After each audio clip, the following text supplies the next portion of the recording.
Hello students. तो जैसा कि हम जानते हैं 2014 में 10th का बोर्ड का एग्ज़ाम होना है। सो बोर्ड के एग्ज़ाम का पैटर्न पर हमेशा सीबीएसई एक सैम्पल पेपर रिलीज़ करती है। तो सैम्पल पेपर आ चुका है क्लास 10th मैथ्स। ओके, ये सैम्पल क्वेश्चन पेपर है 2013-14 के लिए क्लास 10 बेसिक मैथमेटिक्स। राइट, दो पेपर होते हैं, एक स्टैंडर्ड होता है और एक बेसिक होता है। इसके बाद हम स्टैंडर्ड भी देखेंगे, फिलहाल हम बेसिक के साथ डील करते हैं। देखते हैं कि इसमें किस टाइप के क्वेश्चन हैं और किस लेवल का है। सो क्वेश्चन पेपर को स्टडी करके हमें ऐसा लगा ये तो ना ही ज़्यादा टफ है और ना ही ज़्यादा ईजी है, मतलब एवरेज है कि अगर आपकी थोड़ी सी अच्छी प्रैक्टिस होगी तो आराम से इस पेपर के साथ डील कर सकते हैं।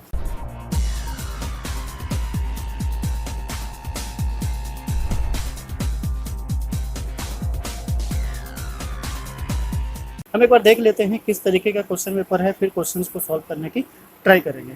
चलिए क्वेश्चन रीड करते हैं। जैसा कि सेम होता है हर बार, 20 क्वेश्चन जो है एमसीक्यू है। ये एमसीक्यू क्वेश्चन है कुछ इस तरीके से। तो 20 मार्क्स का तो ये हो गया, टोटल 80 मार्क्स का पेपर होना है, 3 आवर्स का बोर्ड का एग्जाम जैसा कि हर साल होता है ना। दो क्वेश्चन असर्शन और रीजनिंग के हैं ना। सेक्शन बी में हमारे पास क्वेश्चन है 21, 22, 23, 4, 5, 25 तक क्वेश्चन है ना। सेक्शन सी में भी 26, ये प्रूफ अंडर रूट 3, ये क्वेश्चन काफ़ी टाइम आ जाता है ना। सेम इस बार भी आया हुआ है।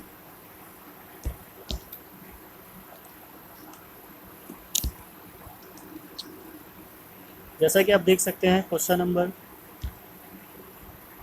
26 है, काफ़ी इंपॉर्टेंट क्वेश्चन है। रूट 2, रूट 3, रूट 5, रूट 7 ऐसे किसी पे भी आ जाता है। तो इस टाइप के क्वेश्चन की आप प्रैक्टिस करते रहिए। अभी जब हम क्वेश्चन पेपर को सॉल्व करेंगे तो देखेंगे किस तरीके से कौन से क्वेश्चन को कैसे सॉल्व किया जाता है। अभी बस हम एक ओवरव्यू ले रहे हैं कि क्वेश्चन किस लेवल का है और इसमें किस टाइप के क्वेश्चंस डाले गए हैं। चलिए नेक्स्ट पे चलते हैं। नेक्स्ट है हमारा सेक्शन डी। सेक्शन डी जो कि ज़्यादा मार्क्स से क्वेश्चंस होते हैं। ये देखिए गुलाब जामुन वाला लास्ट टाइम भी आया हुआ था, ये कैप्सूल वाला क्वेश्चन है। इस टाइप के क्वेश्चन हमेशा आ जाते हैं। कॉम्बिनेशंस वाले जो कि सीबीएसई ने इस टाइम बुक रिलीज़ किया था उसके अकॉर्डिंग ऐसे नहीं होने चाहिए, बट अब अगर क्वेश्चन आ गया है तो इसका मतलब ये है कि हमें उनकी भी प्रैक्टिस करनी पड़ेगी, बिकॉज क्वेश्चन कहीं से भी आ जाते हैं ना। ऐसे ही अगर हम आगे चले तो आगे हमारे पास कुछ इस टाइप के क्वेश्चन है। ये हमारा केस स्टडी आ गया। केस स्टडी जो कि हमेशा 2-3 क्वेश्चन होता ही है केस स्टडी से। यहाँ पे देखते हैं कितना है, 1, 2, नाउ 3 केस स्टडी है। ये हाइट ऑफ डिस्टेंस से हो गया, हाइट एंड डिस्टेंस। ये हमारा कोऑर्डिनेट ज्योमेट्री हो गया। ये हमारा हो गया किससे, find the product of the eighty, ये एपी से रिलेटेड लग रहा है कुछ। ओके, तो ये 3 केस स्टडी है, बाकी क्वेश्चन है। इतना टफ भी नहीं है कि नहीं हो पाएगा। लास्ट टाइम जो क्वेश्चन पेपर आया था काफ़ी ज़्यादा लेंदी था और टफ भी था, तो उसके मुकाबले ये काफ़ी ईजी है। सो ना 1 बाय 1 ट्राई करते हैं सॉल्व करने का। आज देख पाते हैं कितना हो पाएगा, बिकॉज 3 घंटे का पेपर है। अगर हम ऐसे सॉल्व करें एक्सप्लेनेशन के साथ ऑब्वियसली ज़्यादा टाइम लग जाएगा। तो हम इसको 2-3 पार्ट में डिवाइड करेंगे और पूरे पेपर को सॉल्व करने की कोशिश करेंगे। जब बेसिक हमारा कंप्लीट हो जाएगा फिर हम ट्राई करेंगे स्टैंडर्ड को सॉल्व करने की। तो चलिए 1 बाय 1 स्टार्ट करते हैं। बाकी जनरल स्ट्रक्चर है जो कि हमेशा सेम होता है। टाइम अलॉटेड है, that is what 3 hours and maximum marks है 80 marks. Right, now come with the question number first.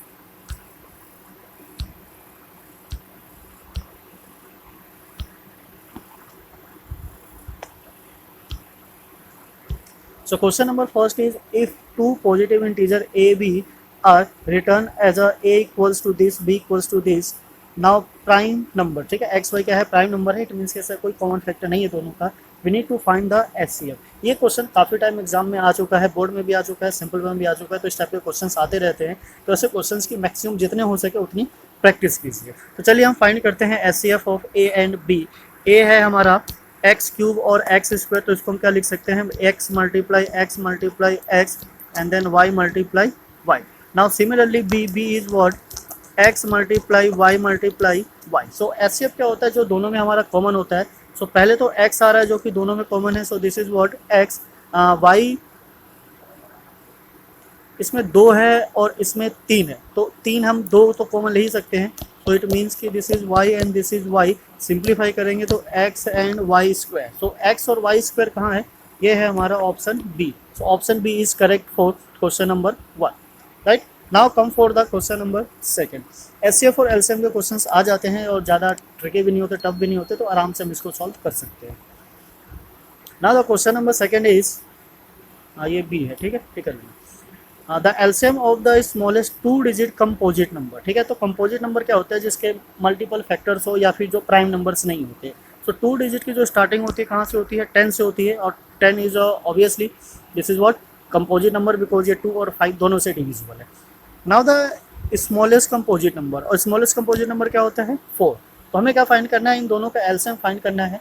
सो 10 और 4 का जो एलसीएम होगा ऑब्वियसली क्या आ जाएगा, दिस इज व्हाट 20, राइट। सो 20 का है हमारा ऑप्शन सी, ठीक है। सिंपल इजी है, प्राइम फैक्टर निकाल के कम सॉल्व करके देखना 20 आ जाएगा। छोटे छोटे क्वेश्चन है, आप ओरली वैसे भी कर सकते हो कि 10 और 4 के टेबल में ऐसा कौन सा नंबर है जो सबसे पहले आता है। सो ऑब्वियसली 10 2 जा 20 एंड 5 4 5 जा 20, राइट। तो ये हो गया हमारा second. Now the question number third is what, if x is equals to 3 one of the roots of the quadratic equation this then they find the value of k। So इस type के questions भी काफ़ी time exam में आ चुके हैं, ठीक है। देखते हैं कैसे सॉल्व होगा। सिंपली हमें क्या करना होता है, वैल्यू x की वैल्यू इसमें सब्स्टिट्यूट करना है। ये क्वेश्चन ऑलरेडी बनाया है, k एक वेरिएबल है तो उसकी वैल्यू ऑटोमेटिक आ ही जाएगी ना। सब्स्टिट्यूट करते हैं 3 स्क्वायर माइनस 2 मल्टीप्लाई k हमें नहीं पता, and x is 3 minus 6 equals to what 0। Now this is 9 minus 6k and minus 6 equals to 0। So 9 और 6 ये हो गया हमारा 3 6k इक्वल्स टू 0। 3 को शिफ्ट करेंगे, so minus 6k equals to what minus 3, and then k equals to minus 3 by minus 6, और ये cancel out होकर वैल्यू आ जाती है क्या 1/2। So the value of k is 1/2, positive 1/2, so here is 1/2। So option B is a correct for question number third, right. Now see the question number fourth.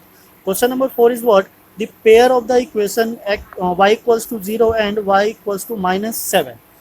Now we need to find the number of solutions, one solution, two solution, infinitely many solution और no solution, ठीक है। I hope आप इसको note करते चल रहे होंगे, because solution important होता है। एमसीक्यू में वैसे सॉल्यूशंस की रिक्वायरमेंट नहीं होती है, कुछ क्वेश्चन के आप ऑप्शन देख के ही डायरेक्ट टिक कर सकते हो, पर ऑप्शंस को भी फाइंड करने के लिए क्या करना होगा, हमें सॉल्व करना ही पड़ेगा। तो साथ साथ सॉल्व करते चलिए।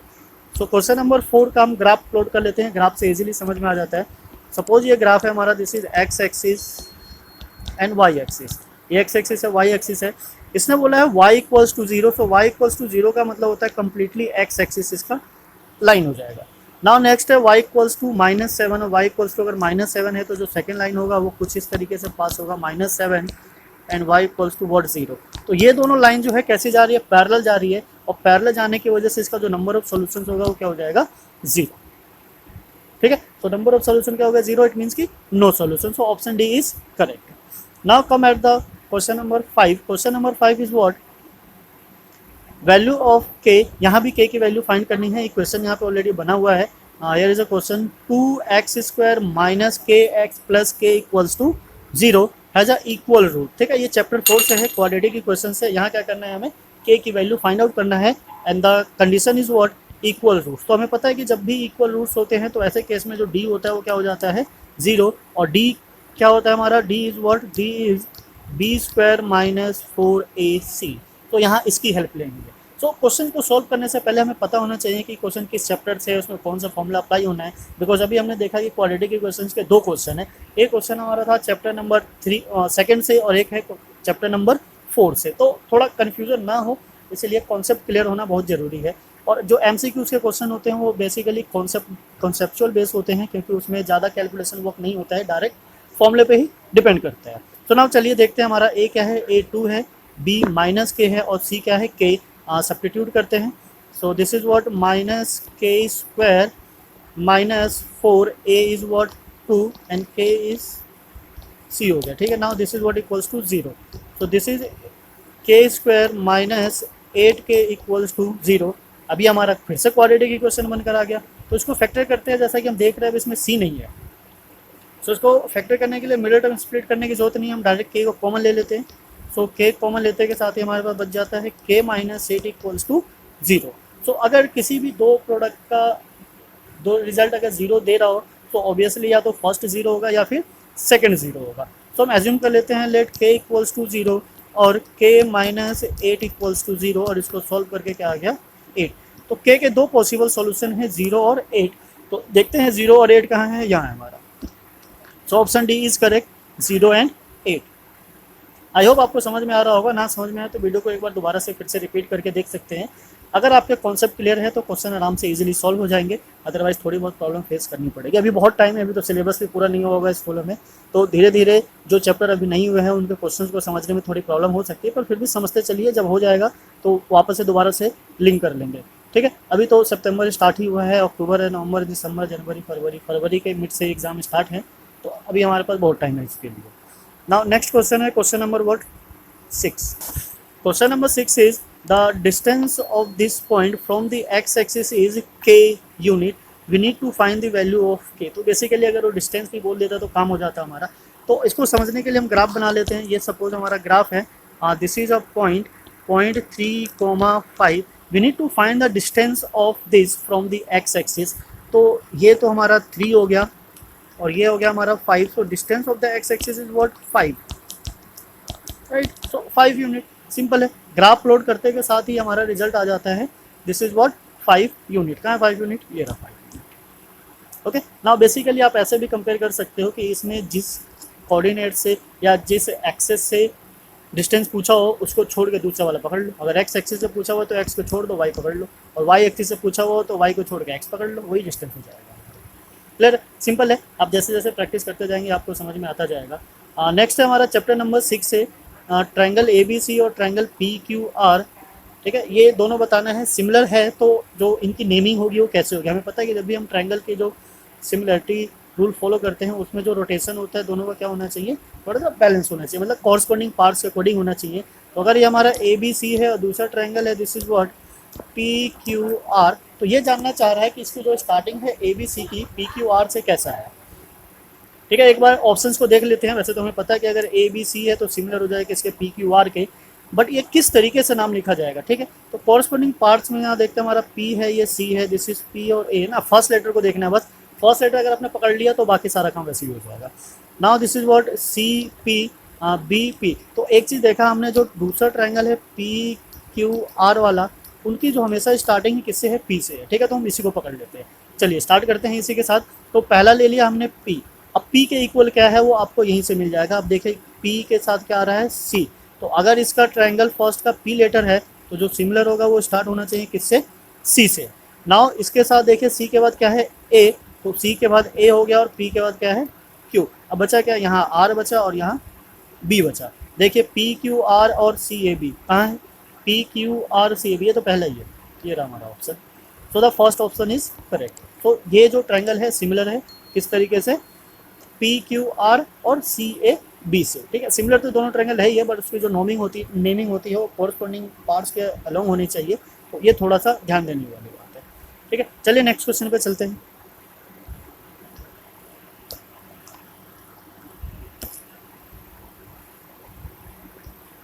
ओके, सो नेक्स्ट क्वेश्चन हमारा question number 8. Which of the following is not a similarity criteria of a triangle. तो पहला है डबल एंगल, हो सकता है ऑब्वियसली. साइड एंगल साइड भी है, ट्रिपल एंगल भी है.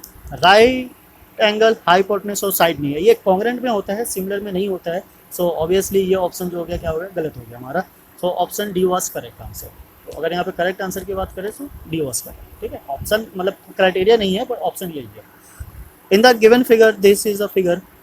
This is two tangent. Circle with the center of O.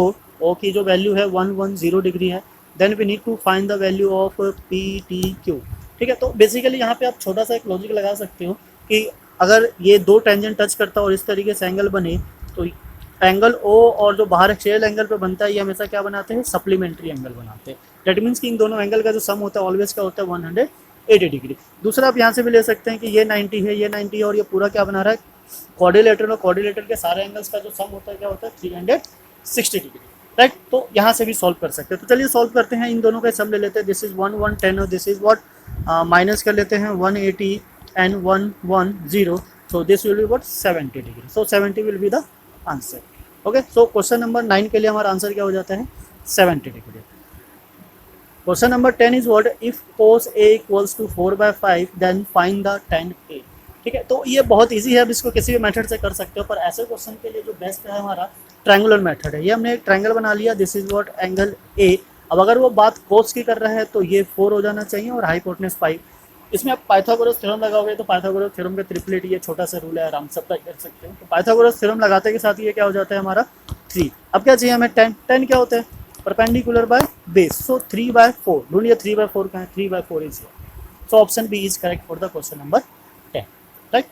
इतना टफ भी नहीं है और इतना इजी भी नहीं है, जैसे जैसे आप प्रैक्टिस करते जाओगे आपको सॉल्यूशंस मिलते चले जाएंगे। तो टाइम ज़्यादा ना हो जाए इसलिए हम ट्राई करेंगे कि आज केवल एमसीक्यू क्वेश्चंस को ही सॉल्व करेंगे, बाकी क्वेश्चंस को हम नेक्स्ट वीडियो में कवर कर लेंगे। सो 21 से बाकी क्वेश्चन जो है उनके सॉल्यूशंस के लिए बने रहिए हमारे साथ। चैनल को सब्सक्राइब करिए, ज्वाइन कीजिए, सबसे पहले नोटिफिकेशन पाने के लिए बेल आइकन भी दबा दीजिए ताकि हम ऐसे ही सॉल्यूशंस आपके लिए लाते रहें। चलिए चलते हैं क्वेश्चन नंबर 11 पे। क्वेश्चन नंबर 11 कहता है if the height of the tower is equal to the length of its shadow then the angle of the elevation of the sun is what. ठीक है, तो चलिए हम टावर बना लेते हैं। ये हो गया हमारा टावर, ये हो गई इसकी shadow. So now this is what, कुछ इस तरीके से बन रहा है। ये एंगल ले लेते हैं, एंगल ऑफ एलिवेशन, बिकॉज नीचे से एंगल ऑफ एलिवेशन फाइंड करना है। This is what theta. So let कर लेते हैं दिस इज व्हाट एक्स और this is also x, because इसने कहा है कि height of the tower is equal to the length of the shadow. तो अब अगर ये प्रॉपर्टी देखें तो हमें क्या यूज़ करना है इसमें, बेसिकली हमें tan थीटा यूज़ करना है। tan थीटा इज x/x, ये तो कैंसिल आउट होकर 1 आ गया। तो हमें पता करना है कि tan थीटा 1 कब होता है। ये तभी होता है जब थीटा की वैल्यू क्या होती है 45 डिग्री। सो 45 डिग्री एंगल हमारा आंसर है। 45 डिग्री कहाँ है? Option number B. So option B is correct, 45 degree. Right. Question number 12 है हमारा कुछ 1 minus cos square A. So 1 minus cos square A, ये सीधा सीधा फॉर्मूला है। ये फॉर्मूला होता है किसका? साइन स्क्वायर ऑफ ए। तो साइन स्क्वायर ऑफ ए का है हमारा ए ऑप्शन इसका। ठीक है, तो इसमें तो कुछ करना ही नहीं था। कभी कभी डायरेक्ट फॉर्मूले भी एमसीक्यू में पूछ लिए जाते हैं, इसीलिए बोला जाता है कि फॉर्मूले को लर्न रखो और बेसिक कॉन्सेप्ट अगर आपके क्लियर हो तो ऐसे एमसीक्यूज कितने भी आ जाए उससे कोई फर्क नहीं पड़ता, सारे क्वेश्चन आराम से हो जाते हैं। Now next, radius of a circle is same as the side of the square. Their perimeter are in the ratio. तो हमें फाइंड करना है कि उनका जो पेरीमीटर का रेशो होगा वो क्या होगा। तो ऐसे क्वेश्चंस को सॉल्व करने से पहले आपको फॉर्मूला पता होना चाहिए। देखिए अब ये देखा जाता है कि एक चैप्टर से डायरेक्ट नहीं आता है, 2-3 चैप्टर को मिला के मिक्स करके भी क्वेश्चंस को क्रिएट किए जा रहे हैं। तो पहले हमें फॉर्मूला पता होना चाहिए। सर्कल अलग है, स्क्वायर अलग है। तो perimeter of the circle, perimeter of the circle basically वो सर्कमफ्रेंस होता है, पर ये बोल रहा है तो हम वही ले लेते हैं। Circumference of the circle is 2πr and the perimeter of the square is 4 multiply side. Okay, according to the question radius of the circle is same as the side of the square. So it means कि पहले किसका find है? Circle का पहले। तो ये हो गया 2πr divided by 4 into side. Right, तो ये कैंसिल आउट हो जाता है इससे, 2 से आर भी कैंसिल हो जाता है, तो ऊपर बचा हमारा π/2। दैट मीन्स कि π/2। तो देखते हैं π/2 कहाँ है। π/2 हमारा है option number C. Option C is correct. Okay, option C यहाँ पे हमारा क्या हो जाता है? करेक्ट हो जाता है। नाउ सिमिलरली चलते हैं नेक्स्ट क्वेश्चन पे। नेक्स्ट है हमारा question number 14। Question 14 is what the area of the circle is 154 centimetre square. The radius of the circle, हमें रेडियस फाइंड करना है। तो सेम जैसे ऊपर पेरीमीटर लगा था यहाँ पे एरिया है। So area of the circle is what? Area of the circle is πr²। Right, यहाँ पे पाई की वैल्यू गिवन नहीं है तो अंडरस्टूड होता है कि जहाँ पाई की वैल्यू गिवन ना हो हमें क्या लेना होता है? Pi equals to what? 22/7। जहाँ पे गिवन हो वहाँ पे हमें वही यूज़ करना होता है, पर बेसिकली अगर गिवन ना हो तो यही यूज़ होता है। अगर गिवन होगा तो वो कुछ इस तरीके से होगा 3.14। राइट ना, चलिए हम यहाँ पे फिलहाल ये फॉलो करेंगे। तो area of the circle is given है, this is what 154, this is equals to 22/7। R हमें नहीं पता, आर नहीं पता तो बार स्क्वायर ही रहने देते हैं। नाउ क्रॉस मल्टीप्लाई करते हैं, क्रॉस मल्टीप्लाई करके देखते हैं क्या आता है। This is what 154 multiply 7 divided by 22 equals to r²। तो ये कैंसिल होता है, किससे कैंसिल हो रहा है? This is what 2 is here, 11 से अगर हम कट करें तो ये हो गया 2 हमारा। एंड नाउ ऊपर आ गया 11 से कट करोगे तो this is what 1 and now 4, 44। अब ये यहाँ से कैंसिल हो गया, this is what 7। So r² equals to 7 into 7 is 49। So r की वैल्यू आ गई हमारी 7। राइट, नाउ ढूंढिए 7 का है। 7 is first, A is a correct answer.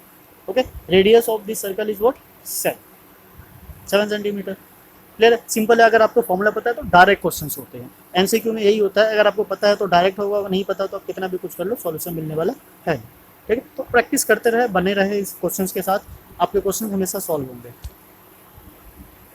Next question पे चलते हैं। नेक्स्ट हमारा क्वेश्चन नंबर 15। ठीक है, ये क्वेश्चन है प्रोबेबिलिटी से। When a die is thrown once, ठीक है, डाई को एक बार थ्रो किया गया है, अगर डाई को थ्रो किया जाता है तो टोटल पॉसिबिलिटी होती है कितनी होती है, 6 की होती है। And the probability of getting an even number less than 4, ठीक है। तो इवन नंबर हमारे पास कितने होते हैं, 3 होते हैं। कौन कौन से होते हैं, 2, 4 एंड 6। बट इसने बोला हुआ है कि लेस देन 4, तो इन दोनों के तो ऑप्शन क्या है, क्या बचा, ओनली 2। तो this is what 1। So the probability of number which is less than 4, even number which is less than 4 is what, 1/6। so 1/6 is what, D is the correct answer। Okay, तो यहाँ पे जो D है, D हमारा क्या हो जाता है, करेक्ट हो जाता है। Now come for the next is was question number 16। 16 is set to be, यहाँ पे एक टेबल गिवन है हमारे पास, and the lower limit of the modal class. तो मॉडल का मतलब है कि मोड फाइंड करना चाहता है, और मोड फाइंड करने के लिए जो लोअर क्लास होगा वो क्या होगा। सो मोड के लिए जो फॉर्मूला होता है, बेसिकली हमें क्या करना होता है, F1 F1 F0 F2 ढूंढना होता है। सो जो F1 आता है कहाँ से आता है, हाईएस्ट फ्रीक्वेंसी से। हाईएस्ट फ्रीक्वेंसी है हमारी 20 का जो लोअर क्लास है, this is what 15। So 15 will be answer. ठीक है, कोई कैलकुलेशन नहीं है। अगर आपको कॉन्सेप्ट क्लियर है, आप जानते हो कि चीज़ों को कैसे सॉल्व करना है, तो फटाफट आंसर आएगा। ठीक है, A will be the correct answer. So now come for the next is what, question number 17। Question number 17 is a rectangular sheet of a paper. ठीक है, ये रेक्टेंगुलर शीट है इस तरीके से। ठीक है, नाउ 40 सेंटीमीटर बाय 22 सेंटीमीटर। तो ये जो है हमारा 40 सेंटीमीटर मान लेते हैं, और ये 22 सेंटीमीटर मान लेते हैं। Is rolled to form a hollow cylinder of a height 40 centimetre. तो अगर hollow cylinder of height 40 centimetre का है, दैट मीन्स कि इसको कैसे रोल किया होगा, ऐसे रोल किया गया होगा। ठीक है, इस तरीके से। Then the radius of the cylinder in centimetre. तो अगर इसको इस तरीके से फोल्ड किया होगा, तो ये जो 22 है हमारा, वो क्या बन गया होगा, उसका सर्कमफ्रेंस बन गया होगा। तो यहाँ से जो सी होगा वो क्या हो जाएगा, 22 सेंटीमीटर। हमें क्या फाइंड करना है, इसका रेडियस फाइंड करना है। ठीक है, हाइट कितना है, 40। अगर सिलेंडर इस तरीके से बनाया जाए तो हमारा कुछ ऐसे बनेगा, height of this is what 40 and the circumference of this is 22। we need to find the radius of this cylinder। so circumference क्या था हमारा, 2 pi r and this is equals to what, 22। ना वैल्यू सब्स्टिट्यूट करते हैं, 2 × 22। Same again यहाँ भी पाई की value given नहीं हो, जब तक पाई की वैल्यू गिवन ना हो हमें क्या कंसिडर करना है, 22/7। Now r is unknown, this is what 22। 22 is cancel, जब शिफ्ट करेंगे उधर तो ये आ जाएगा हमारा r equals to 7/2 and this is equals to 3.5। so question number 17 answer is 3.5। here is the option।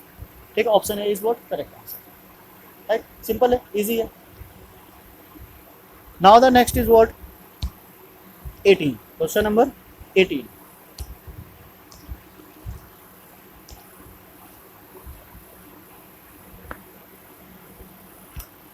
Question 18 is consider the following frequency distribution, find the median class. It means कि हमें यहाँ पे मीडियन नहीं find करना है, हमें क्या करना है, बस मीडियन क्लास फाइंड करना है। मीडियन क्लास में काफ़ी चीज़ें होती है, बेसिकली हमें क्या करना होता है, पहले यहाँ तो CFE फाइंड करना होता है। चलिए CFE फाइंड कर लेते हैं, जब हमें F पता चलेगा और वहाँ से मीडियन क्लास पता चलेगा। सो ये हमारा 12 हो गया, दिस इज व्हाट 12, और इन दोनों को ऐड करेंगे 22, एंड देन इसको ऐड करेंगे, आ गया हमारा 37, और इसको ऐड करेंगे तो ये आ गया हमारा 45, and this is what 56। Right, फिर क्या करना होता है, हमें n/2 निकालना होता है। n/2 करेंगे, डेट मीन्स कि 56 से क्या करना है, हाफ। सो 56 का हाफ करते के साथ ही आ जाएगा हमारे पास 28। नाउ 28 से कम जो है हमारे, so this is the class, okay, class interval. So class interval for the median is what 12 to 18। 12 to 18, B is a correct answer. Right, तो यहाँ से हमारा जो बी है क्या है, करेक्ट आंसर हो जाता है 12 to 18। तो यहाँ तक जो भी थे कैलकुलेशंस वाले थे, आई होप आपको समझ में आया होगा। ना समझ में आया तो एक बार वीडियो को दोबारा से रिपीट करके देख सकते हैं, आई होप आपको समझ में आएगा। फिर भी ना समझ में आया तो हम कमेंट कर सकते हैं, मैसेज भेज सकते हैं, हम आपको दोबारा से एक्सप्लेन करते हैं। Now the next is question number 19, assertion and reasoning. तो ये क्वेश्चन काफ़ी इंटरेस्टिंग होता है, इसमें थोड़ा सा मतलब बेसिकली आपको पूरा एक बेस क्लियर होना चाहिए, अदरवाइज कोई फायदा नहीं है इसका।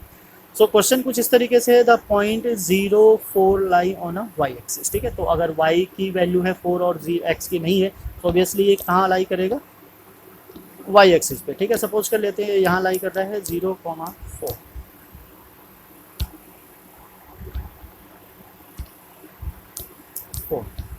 right? Now the reason is what? Reason is said to be the x coordinate of a point on y axis is 0. कि y axis पे ये कहना चाहता है y axis पे जो x कोऑर्डिनेट होते हैं वो 0 होते हैं। क्या सही कह रहा है? ऑब्वियसली अगर हम पॉइंट को देखें तो यही है कि y axis पे जो कोऑर्डिनेट होते हैं x से क्या होता है 0। तो इसका मतलब ये जो कॉन्सेप्ट है ये भी ठीक है और उसने जो रीज़न दिया वो भी ठीक है। सो फर्स्ट हमारा क्या है? बोथ ए और बी आर ट्रू, ठीक है, and R is a correct explanation of the A, ठीक है, ये हमारा करेक्ट आंसर है। तो option A is a correct answer. तो यहाँ से हम इस तरीके से इसका सॉल्यूशन ढूंढ सकते हैं। तो फर्स्ट हो गया 19 का A is a correct answer. Now come to the next question number 20। यहाँ ये कहना चाहता है H C F of 2 number is 5, ठीक है, चलो एच सी एफ हो गया हमारा 5, this is what 5। Now their product is 150, तो दो नंबर जो होते हैं हमारे ए और बी उनका प्रोडक्ट है कितना? 150, and their LCM is 40 degree, so LCM is what 40, so LCM is 40। So condition कुछ इस तरीके से होती है, हमारा जो दो नंबर का प्रोडक्ट होता है वो इक्वल होता है किसके? एचसीएफ और एलसीएम की। तो इनको पहले मल्टीप्लाई कर लेते हैं, 5 × 40 इज व्हाट? This is 200। तो ये तो यहीं पता चल गया ये इक्वल नहीं है, तो आर तो हमें ये जो ए है असरसन ये तो गलत हो गया, मतलब ये ट्रू हो ही नहीं सकता। और एक ही ऐसा केस है जिसमें जो ए होता है वो फॉल्स होता है, वो क्या है? डी। अब एक बार रीज़न भी देख सकते हैं, रीज़न क्या कह रहा है हमारा?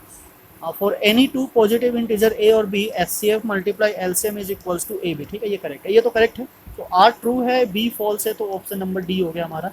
सो क्वेश्चन नंबर 20 का क्या है? Option D, option D is a correct answer. I hope आपको क्वेश्चन नंबर 1 to 20 समझ में आ गया होगा। एमसीक्यूज क्वेश्चन से ना समझ में आया तो एक बार दोबारा से वीडियो को रिपीट करके देख सकते हैं। क्वेश्चन काफ़ी इंटरेस्टिंग थे, बेस अगर आपके क्लियर होंगे तो आराम से क्वेश्चन हो जाएगा। इतना कोई लेंथी क्वेश्चन भी नहीं था और नहीं ज़्यादा हाई फाई लेवल के थे, आराम से ये कुछ हाफ एन आवर में कंप्लीट होने वाला पेपर है। तो स्टार्टिंग के जो 20 क्वेश्चन होते हैं वो बेसिकली 1 मिनट भी अगर आप लेके चलो तो 20 क्वेश्चन है तो 20 मिनट में सॉल्व हो जाने चाहिए। पर फिर भी क्योंकि सॉल्व करना है और गलती का रिस्क नहीं लेना है तो हम ये मान के चल सकते हैं कि वो 30 मिनट्स कुछ आराम ले लेगा, ठीक है। अब बाकी के जो नेक्स्ट क्वेश्चन रह जाते हैं हमारे, हम उसको नेक्स्ट वीडियो में कवर करेंगे। Question number 22, last question is what 38, ठीक है। एम से थी तो केस स्टडी है, बेसिकली 35 है, तो यहाँ तक के क्वेश्चंस को हम नेक्स्ट वीडियो में कवर करेंगे। तो बने रहिए हमारे साथ, ज़्यादातर चैनल को सब्सक्राइब करना ना भूलें। अगर आप नए हैं तो नोटिफिकेशन बटन को भी प्रेस करते जाइए सो डैट कि आपको सबसे पहले नोटिफिकेशन मिल जाए। तो मिलते हैं फिर नेक्स्ट वीडियो में। जय हिंद, जय भारत। सो ऐसे ही और वीडियोज़ के लिए हमारे चैनल को सब्सक्राइब करें, शेयर करें और लाइक करें। Thanks for watching. मिलते हैं फिर नेक्स्ट वीडियो में।